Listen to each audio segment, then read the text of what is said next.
Bonjour l'Église, bonjour tout le monde, bonjour tout le monde qui nous a conduits dans la louange. Merci pour la louange. Oui, il est bon de louer Dieu, il est beau de magnifier son nom et adorer son nom. Oui, c'est vraiment beau de dire les bienfaits de l'Éternel, de proclamer les bienfaits de l'Éternel, de nous dire nous-mêmes les bienfaits de l'Éternel et sa grandeur, sa puissance et sa fidélité chaque jour. Oui, aujourd'hui on va continuer avec la parole de Dieu qui dit « Magnifiez l'Éternel avec moi ». Ça c'est le titre de ce message. « Magnifiez l'Éternel avec moi ». Le psaume 34, verset 3, je lis dans la version d'Arbi, qui dit « Magnifiez l'Éternel avec moi, exaltons ensemble son nom ». Dans des situations difficiles ou les situations actuelles que nous traversons, notre réponse devrait être de magnifier l'Éternel, de raconter en nous-mêmes ce qu'il a fait pour nous, de lui dire combien il est grand, de dire nous-mêmes combien il est bon et de le proclamer à tout le monde combien notre Dieu est grand. Il est facile de magnifier des soucis et des besoins, de nos faiblesses. Il est facile de magnifier le rapport que les médecins disent.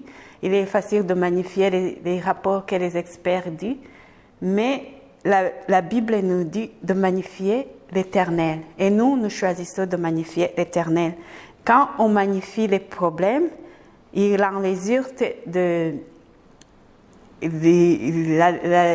la défaite, il en résulte la défaillance, il en résulte de se sentir mal, quelquefois même d'être malade. Mais si on magnifie l'Éternel, l'Éternel est notre joie, l'Éternel est notre force, et l'Éternel est le moteur qui anime notre vie. Et nous allons choisir de magnifier l'Éternel dans des circonstances difficiles. Dans la situation actuelle, nous choisissons de magnifier Dieu. Et dans le monde normal, il y a 3 instruments qu'on utilise pour magnifier les objets. La première, c'est le microscope. On utilise le microscope pour magnifier les objets que de l'œil uni. On ne peut pas le voir normalement, mais quand on utilise le microscope, les objets deviennent grands et on peut le voir. Et il y a un autre instrument qu'on utilise, la loupe. La loupe est utilisée pour voir les choses qui sont normalement, tu peux le voir, ils sont petits, mais en utilisant la loupe, tu peux voir les différentes choses qui le composent. Mais aussi, il y a un télescope. Le télescope, c'est un instrument utilisé pour amener les choses qui, normalement, ils nous semblent très loin. Comme ils sont très loin, ils peuvent ressembler petits, alors que, normalement, ils sont grands. Et donc, le but du télescope n'est pas vraiment d'agrandir, mais c'est mettre la lumière à quelque chose qui est de loin. Et ainsi, on peut le voir bien à l'œil nu et nous saisissons la vraie grandeur et nous voyons la vraie grandeur. Notre Dieu est grand. Quand on le magnifie, ce n'est pas qu'on le rend plus grand qu'il est. Il est toujours grand. Nous, quand on le magnifie, c'est parce qu'on utilise le télescope. On peut utiliser le télescope comme la Bible qui nous raconte combien notre Dieu est grand, des miracles qu'il a fait avec les apôtres, des miracles qu'il a fait avec le peuple d'Israël. Mais on utilise aussi le télescope de notre vie, notre témoignage. Le témoignage que nous avons de ce que Dieu a fait pour nous, de ce qu'il fait toujours pour nous et de ce qu'il est en train de faire dans notre vie. Mais aussi, on peut voir sa création, la création, les plantes, les animaux, de ce que Dieu est en train de faire, comment il nourrit les animaux, comment il fait des grandes choses. Et ça montre la grandeur de Dieu. Et c'est cela que nous devons faire, magnifier l'Éternel. Notre vie devrait magnifier l'Éternel. Quand nous magnifions l'Éternel, nous comprenons réellement qui il est, sa grandeur, et nous voyons comment il a fait de grandes choses et nous nous souvenons des bienfaits qu'il a fait dans notre vie, comment il nous a guéris, comment il nous a libérés dans le passé, comment il a rendu notre situation si facile, c'est lui qu'on pensait qu'on va s'en sortir, comment il a ouvert les portes. Donc c'est ça qu'on se rappelle, qu'on doit se rappeler pour ne pas voir, ne pas magnifier la situation qui est actuelle. Nous magnifions l'Éternel en le disant aussi aux autres ce qu'il a fait pour nous, pour qu'eux aussi ils voient combien l'Éternel est bon, combien il est grand et qu'ils fixent leur regard à Dieu et qu'ils se concentrent à ce que l'Éternel a fait pour eux et qu'ils aient la joie et la paix de magnifier aussi l'Éternel. Nous voyons une histoire dans la Bible, en Nombre chapitre 13 et chapitre 14. On ne va pas tous parcourir les deux chapitres, mais je vais tirer quelques versets. C'est une histoire qui raconte comment Moïse a envoyé les 12 espions pour voir Canaan. Et ils ont parcouru la Canaan et de leur retour, ils ont donné le rapport. On voit des groupes de personnes dans la même situation, certaines personnes qui ont choisi de magnifier la situation et d'autres qui ont choisi de magnifier Dieu. Le groupe qui ont choisi de magnifier la situation, c'est les 10 espions. Les 10 espions, ils ont parcouru le pays. Ils ont vu que c'est le pays que l'Éternel les avait promis. Ils ont vu que c'est un pays où coule le lait et le miel, mais de leur retour, le rapport qu'ils ont dit, on voit Nombre chapitre 13, verset 28, verset 31 jusqu'à 33, ils ont donné ce rapport. Mais le peuple qui habite ce pays est puissant. Des villes sont fortifiées, très grandes. Nous y avons vu des enfants d'Anak. Nous ne pouvons pas aller combattre ce peuple, car ils sont plus forts que nous. Le pays que nous avons parcouru pour explorer est un pays qui dévore ses habitants. Je ne sais pas comment ils ont vu ça, mais c'est comme ça qu'ils ont raconté. Tous ceux que nous y avons vus, ce sont des hommes d'une grande taille. Nous avons vu des géants, des enfants d'Anak, des races de géants. Nous étions à nos yeux et à leurs yeux comme des souterrains. Donc, ils ont vu des personnes. Oui, ces personnes, ils étaient grands. La manière dont ils décrivent, c'est vrai qu'ils étaient grands, mais ils ont pensé même loin, ils ont regardé et ils ont eu peur jusqu'à ce qu'ils pensent de ce que ces géants personnes, ils pensent d'eux. Parce que quand moi je me dis que si tu es un espion, tu te caches, tu ne vas pas demander comment tu me vois. Mais eux, ils ont exploré leur pensée, ils ont dit, ces gens, ils nous voient comme des stellaires. Mais réellement, ils ne savaient pas qu'est-ce que ces gens pensaient d'eux. Donc, ils ont vraiment agrandi la situation. Ces gens, ils étaient vraiment géants, ils étaient grands, mais ce n'est pas à ce point. Et puis, ils ont continué l'histoire dans le Nombre chapitre 14. Ils ont continué à parler combien ce peuple est géant, combien ils vont pas vraiment se combattre avec eux. Ils ont oublié que l'Éternel, ce qu'ils avaient vu, c'est que l'Éternel les avait dit. Ils avaient dit que c'est un pays où coule le lait et le miel. Et ils avaient vu, et ils avaient dit. Mais ils ont dit non, au lieu de se concentrer sur cette promesse, ils ont dit non. Ce pays est habité par des géants, des personnes de grande taille, nous ne pouvons pas combattre parce que nous sommes des sauterelles. Et puis, ils ne sont pas même arrêtés là, mais ils ont avancé la situation. Ils ont vu, si on y va, nous sommes venus, l'Éternel nous a amenés ici pour mourir.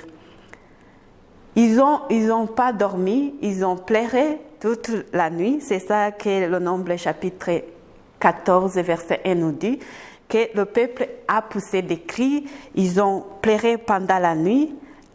Leurs morts, ils ont vu leurs morts dans le désert, ils ont vu leurs femmes et leurs enfants devenir captifs et devenir mourir. Ils n'ont pas vraiment même fait considérer ce que l'Éternel les avait fait pour eux, comment il les avait délivrés en Égypte, comment ils avaient fermé de l'eau derrière eux. Et ils ont vu que l'Éternel les a amenés là-bas pour mourir. Et je ne sais pas où est-ce qu'ils ont eu cette idée, mais on voit qu'ils ont vraiment grandi, ils ont magnifié la situation. Ils ont non seulement pour 10 personnes, mais ils ont entraîné tout le peuple à magnifier aussi la situation, à perdre la paix et à commencer à voir la mort, commencer à perdre même le sommeil. Mais dans la même situation, nous voyons Caleb et Josué qui, eux, ont choisi de magnifier l'Éternel. Et aussi, ils ont parcouru le même pays. Ils ont vu les mêmes gens qui sont grands, qui sont des géants, des enfants d'Anak. Mais eux, le rapport qu'ils ont dit, quand les autres disaient « nous n'allons pas combattre, on ne peut pas gagner », et quand ils sont partis, voilà le rapport qu'ils ont dit. Nombre chapitre 13, verset 30. « Caleb fit taire le peuple qui murmurait contre Moïse. Et il dit, montons combattre ce peuple. Empale-nous du pays, nous y serons vainqueurs. L'Éternel est favorable, il nous mènera dans ce pays et nous donnera ce pays où coule le miel, le lait et le miel. Caleb, lui, il n'a pas vu les géants, oui, il a vu les géants, mais il a magnifié l'Éternel. L'Éternel nous a donné ce pays déjà. Oui, on a regardé, c'est le bon pays parce que c'est le pays où coule le lait et le miel.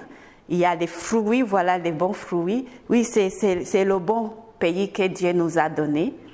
Il a vu la parole de Dieu que Dieu les avait donnée, mais malgré les géants qui étaient dans son pays. Et il a dit, nous allons vaincre. Il a vu l'opportunité dans la situation. Il a vu, nous allons combattre et nous allons être vainqueurs dans ce pays. Ces gens ne nous fait pas perdre. Si vous voyez le Nombre chapitre 14, verset 9, nous dit que Caleb continue à dire, ne craignez pas le peuple du pays, car ils seront notre paix. Leur protection s'est retirée au-dessus d'eux. L'Éternel est avec nous. Ne les craignez pas. Donc, lui, les géants qu'ils ont vus, oui, ils étaient géants. Les enfants d'Anak qu'ils ont vus, oui, ils étaient là. Mais lui, il a vu ces enfants d'Anak, ces géants, ils seront notre paix. C'est ça qu'il a dit au verset 9. Leur protection s'est retirée au-dessus d'eux. Donc, ils n'ont plus la protection. Même s'ils sont géants, même s'ils sont forts, ils n'ont pas la protection. Nous, nous avons la protection. Nous avons l'Éternel. Nous avons Dieu. Et ils ont dit, ne les craignez pas, car l'Éternel est avec nous. Il est favorable à nous. Il va nous donner la victoire. Donc, ça c'est la même chose, le même pays, la même situation. C'est que Caleb, lui, a voulu souligner, c'est la parole de Dieu, c'est la puissance de Dieu, c'est la protection de Dieu, et c'est le chef de leur armée, c'est qui est Dieu. Et Moïse aussi, les autres 12 espions ont entraîné tout l'autre peuple à murmurer, à voir la mort, tandis que Caleb et Josué, lui et Moïse, ils n'ont pas vu la mort. Moïse, lui, il dit, quand l'Éternel a voulu exterminer tout le peuple à cause de ce mille, Moïse, lui, il disait à l'Éternel en faveur d'eux, et il a vu la vie pour eux. Et il a dit en chapitre 14, verset 14, en disant, non, ne tue pas ces gens. Les gens qui, eux, ils ont vu comme les enfants d'Anak, comme des géants. Ces gens, ils savent que toi, Éternel, tu es au milieu de ce peuple, que tu les apparaisses visiblement. Toi, l'Éternel, que ta nuit se tient sur lui et que tu marches devant lui le jour dans la colonne de nuit et la nuit dans la colonne de feu. Donc Moïse, lui, il a vu que l'Éternel est avec son peuple. Que l'Éternel, qu'il savait que ces géants savent que l'Éternel est avec le peuple d'Israël. Il savait que ces géants sachent que l'Éternel marche devant eux et le jour et la nuit. Et en Moïse, lui, il voyait la miséricorde de Dieu, là où les Israélites, les gens qui ont magnifié la situation, voyaient la mort. Mais Moïse, lui, il a vu la protection, la miséricorde de Dieu, le Dieu qui, lent à la colère, est riche en bonté. Et en Nombre chapitre 14, verset 24, c'est le verset où je vais terminer avec, on dit, Caleb était, c'est l'Éternel qui dit cette phrase en parlant de Caleb, il dit, Caleb était animé d'un autre esprit. Caleb était animé d'un esprit qui glorifie l'Éternel, qui dit c'est bien fait, qui se souvienne des promesses qu'il a données.